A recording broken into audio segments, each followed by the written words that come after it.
Welcome to golden screens. తిరుమలలో వెలిసి ఉన్న శ్రీనివాసునికి నిత్య కళ్యాణం పచ్చతోరణం. ఆ స్వామికి సేవలు అలంకరణలు అన్నీ ఇన్ని కాదు.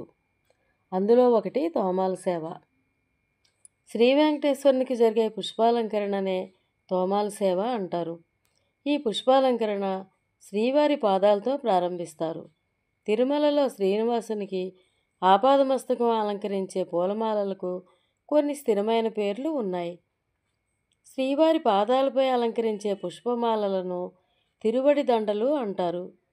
శ్రీవారి కిరీటం నుండి 2 భుజాల వరకు అలంకరించే 8 మూరల పుష్పమాలలను శిఖామణి అని, శ్రీవారి భుజాల నుండి ఇరువైపులా పాదాల వరకు అలంకరించే పొడవాటి మాలలను సాలగ్రామ మాల అని, శ్రీవారి మెడలో 2 పొరలుగా భుజాల మీదకి అలంకరించే 3.5 మూరల పుష్పహారాన్ని కంఠసరి అంటారట.